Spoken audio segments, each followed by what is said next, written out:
ज्यादातर तुम दुखी होते हो तो किससे दुखी होते हो? आप किसी से कह भी नहीं सकते हो। पति यदि दुखी है तो अपनी पत्नी से ज्यादा दुखी है। नारी दुखी है तो अपने पति से बहुत दुखी। एक स्त्री कह रही थी मेरा पति जब शादी किया था तो राम था। हमने कहा फिर? बोले अब रावण हो गया। बोले पूरा रावण है, ऐसे गरजता है, मुझे लगता किस दिन गला दबा देगा मेरा, मार डालेगा। ये रावण बन गए। रावण नहीं बनना है। कभी राम बन के कभी श्याम बन के चले आना। गुरु जी प्रभु जी चले आना। गलतियों को क्षमा करना भी सीखो। गलती नहीं हुई है आपसे फिर भी क्षमा मांगना सीखो। कितने लोग गलती भी करते हैं और क्षमा मांगते भी नहीं।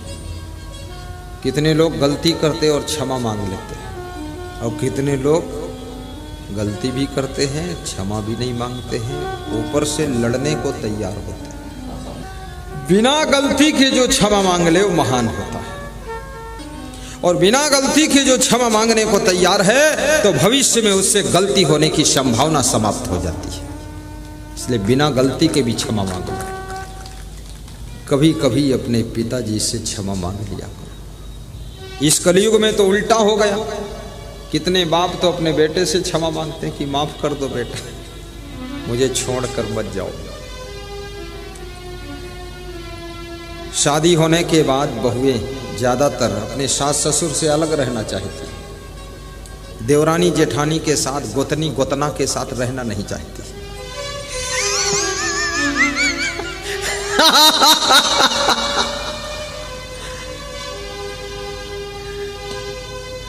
लेकिन याद रखना, जब तुम सासू बनोगी, तुम्हारी बहू आएगी तो क्या वो तुम्हारे साथ रहना चाहेगी?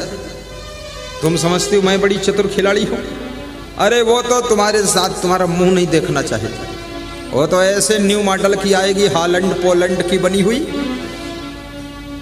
तुम्हें न्यूजीलैंड बना देगी। इसलिए बहुओं को होश में रहना चाहिए। हमेशा तुम बहू बनी नहीं रहोगी, एक दिन सासू तुम भी बनोगी। और बहू बन करके अगर अपनी सासू को सताया है, ससुर को सताया है, तो जिस दिन तुम सासू बनोगी, ससुर बनोगे, तुम्हारी बहू तुमको सताने के लिए तैयार होकर आ रही है, आने वाली है। ये भविष्य क्यों नहीं सोच रहे हो? आगे पीछे हिसाब क्यों नहीं लगाते हो? विचार क्यों नहीं करते हो? सेवा, तुम भगवान का नाम जपते हो, राम राम राम राम राम राम राम राम, ओम नमः शिवाय नमः शिवाय नमः शिवाय नमः शिवाय, कृष्णा कृष्णा कृष्णा कृष्णा कृष्णा कृष्णा, कबीरम कबीरम कबीरम कबीरम, दूधम दूधम दूधम दूधम, दही दही दही, घी घी घी, चुट्टा कहीं का। अरे ये सब बकवास। किसने देखा है भगवान को? किसने देखा है राम को, कृष्ण को? फोटो देखा है हमने उनका। राम और कृष्ण की कृपा, भगवान की कृपा उन्हीं को मिलती है जो अपने घर को स्वर्ग बनाकर रहते हैं, अपने बूढ़े सास ससुर को पानी पिलाते हैं। उन लोगों पर आशीर्वाद बरसता है इस कुदरत का, जो घर में स्वर्ग बना देते हैं। साहिब बंदगी बोलो। साहिब बंदगी। राम न राम सी कौन दंड लागा। गम खाना सीखो। यह आत्मा तो अजर अमर है, शरीर नाशवान है, लेकिन जिंदगी जो है इतनी लंबी, इसको जीने के लिए एक दूसरे के सहारा बनो। कितनी स्त्रियां शादी होने के बाद साल 2 साल ठीक ठाक रहती ससुराल में, फिर मायके जाती है, वहां से लौटकर आती ही नहीं, वहीं पता नहीं क्या बनाती, मायके में खुदर बुदर करती रहती। उसका पति फोन करता तो उठाती नहीं। सासू कहती अपनी पत्नी को बुला लाओ, तो बुलाने जाते, तो वहां ससुर महामूर्ख खोपड़ी बैठा है, वो कहता मैं तो अपनी बेटी को भेजूंगा नहीं। सासू चंडिका अवतार बैठी है, वो तो कहती मेरी बेटी अभी नहीं जाएगी। अरे बेटी को भेजना नहीं था तो इसकी शादी क्यों किया था, अपने पास ही रखते। शादी करके दूसरे की जिंदगी भी लफड़े में डाल दिया है और घर में बिठा कर रखी हो। बेटी को घर में बिठा कर रखा नहीं जा सकता है। बेटी की जवानी की जिंदगी और इतनी लंबी जिंदगी की जिम्मेदारी उसका पति ही निभा सकता है। माता पिता तो थोड़े दिनों के बाद मरकर परलोक चले जाते हैं, फिर लास्ट में उसकी जिंदगी को कौन संभालेगा। इसलिए बेटियों के माता पिता को कृपया इंटरफेयर नहीं करना चाहिए। अपनी बेटी को समझाना चाहिए कि ससुराल में जाना तो गम खा करके रहना, वहाँ तूफान मत मचाना, आंधी खड़ी मत कर देना, वहाँ लहर मत ले आना, वहाँ तो ऐसे रहना मुस्कुरा करके। सब जहर पी जाओ, जिन्होंने अमृत पिया था वो देव कहलाए और जिन्होंने जहर पिया था महादेव कहलाए। बेटी सब ससुराल का जहर पी जाना तो तुम महादेव बन जाओगी। आ जाना, सहन शक्ति सिखाइए।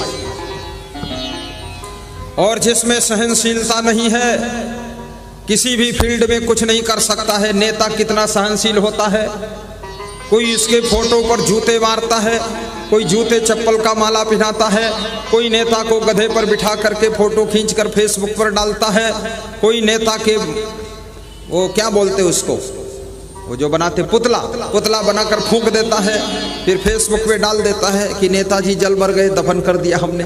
तो दफन करने वाले कौन होते हैं? वो अपने कुटुंबी लोग होते, अपने लोग होते हैं। तो तुमने दफन किया, इसका मतलब तुम हमारे खास आदमी हो, इसलिए दफन किया है तुमने, धन्य हो।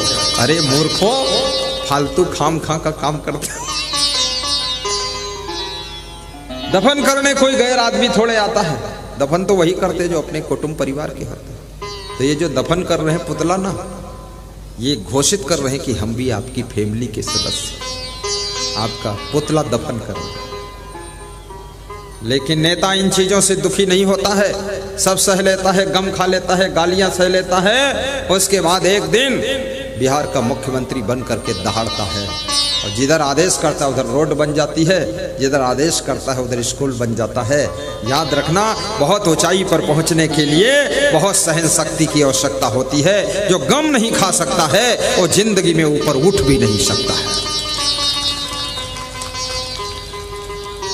इसलिए घर में भी गम खाना सीखो। सासू को भी बहुत गम खाना चाहिए। ज्यादा अपनी बहुओं को मत समझाओ, ये बहुत समझ कर आई है, पूरी दुनिया समझी हुई इनकी। इनको ज्यादा समझाओगी इनका दिमाग गर्म हो जाएगा। इनको समझाओ मत ज्यादा, समझाने वाला है नहीं ज्यादा। जो समझना चाहता उसी को समझाओ, और जो समझना नहीं चाहता, सुनना नहीं चाहता, उसको देखो और मधुर मधुर मुस्कुरा दो कि मूर्ख जा आगे जा, ठीक। समझाओगे तुमको दुश्मन की तरह देखेगा। कितने बाप लोगों ने बेटों को ज्यादा समझाया है तो बेटे बाप के पास में बैठना बंद कर चुके हैं। बाप अगर द्वार पर बैठा है तो बेटा घर के अंदर बैठता है, बाप अंदर जाता तो बेटा छत पे चढ़ जाता है, और बाप जब छत पे पहुंचता तो बेटा नीचे उतर जाता है। मैंने बेटे से पूछा बाप के पास क्यों नहीं बैठते हो? बोले पूरा ओवरलोड हो चुका हूं, अब जरूरत नहीं। समझना नहीं चाहते हैं लोग। किस्मत वाली वह आत्मा है जो अपने बूढ़े बाप, बूढ़े दादाजी, बूढ़ी सासू के अनुभव को, 50 साल के अनुभव को 5 मिनट में प्राप्त कर लेता है, वो सौभाग्यशाली होता है। माता पिता, सास ससुर और गुरु से ज्यादा तुम्हारा हित चिंतक कौन होगा? अगर वही कुछ समझाएंगे तो तुम्हारी जिंदगी में निखार आएगा, चमक आएगी, लाइट आएगी, शाइनिंग आएगी। और उनसे तुम बैठना नहीं चाहते, उनकी सुनना नहीं चाहते हो, तो आप ठोकर खा खा करके अपनी जिंदगी को आगे बढ़ाओगे। आज मुकेश अंबानी अगर बिजनेस के क्षेत्र में इतना बड़ा खिलाड़ी व्यक्ति बना है तो उसके पिताजी ने उसको बहुत समझाया है, डांटा। 11 बजे से 12 बजे का टाइम मुकेश अंबानी का होता था, अपने पिता धीरू अंबानी के साथ बैठने का डेली का टाइम था। और 10 बजे से 11 बजे अनिल अंबानी का टाइम था। दोनों बेटों का एक एक घंटे में क्लास लेते थे, बिजनेस के फार्मूले सिखाते थे। और अगर वो टाइम से 5 मिनट लेट आते थे तो उनको 5 मिनट वो डांटते भी थे, लेट क्यों आए। जो टाइम की कीमत नहीं समझता है उसकी जिंदगी व्यर्थ में चली जाती है। तो जो टाइम के लिए जागृत हो जाता है वो कम टाइम में बहुत बड़ा काम करके दुनिया से निकल जाता है। समय की कीमत समझो। कितने लोग मेरे पास आते हैं, कहते हैं मंच पर भजन गा तू एक, कोई बोलता है थोड़ा मैं सुना दूँ, मैंने कहा टाइम नहीं। बोले एक सुना तो, हमने कहा बिल्कुल नहीं सुनाना। बोलते हैं थोड़ा सुना तो, हमने कहा बोलना मना है। क्योंकि ये 2-3 घंटे का टाइम गुरुजी के प्रवचन सुनने के लिए हजारों लोग इकट्ठे हुए हैं। अगर 5-5 मिनट 10-10 मिनट में सबको बांटूंगा, ये टाइम निकल जाएगा, प्रवचन नहीं हो पाएगा, तो लोगों के साथ में धोखा हो जाएगा। जिस उद्देश्य से हजारों किराया लगा करके 1,500 हजार की गाड़ी किराए पर लेकर के लोग आए हैं यहाँ सत्संग सुनने के लिए, उससे वंचित रह जाएंगे तो इनको दुख होगा कि नहीं होगा। इसलिए व्यास गादी पर कृपया किसी व्यक्ति को जबरदस्ती टाइम निवेदन कर दीजिए।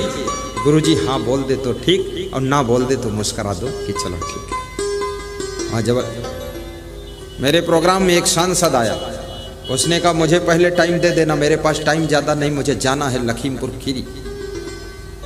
मैंने कहा लो इसको दे दो। बोला 2 मिनट बोलूँगा, वो 2 घंटा बोला, पूरा प्रवचन का टाइम खत्म हो गया। जब मेरे पास माइक आला तो मैंने कहा सर्वे भवंत सुखिना, प्रवचन समाप्त, मैं जा रहा हूँ, तुम भी जाओ। बात खत्म, सब बर्बाद कर दिया पूरा। ये भी देख लो, समय कीमती है, टाइम पास मत करो। दौड़ दौड़ कर जल्दी से स्नान कर लो, दौड़ कर जल्दी से कपड़े धो लो। कितने लोगों की चाल ऐसी है जैसे बूढ़ी भैंस जा रही है, ऐसे ही मोटर चलते हैं।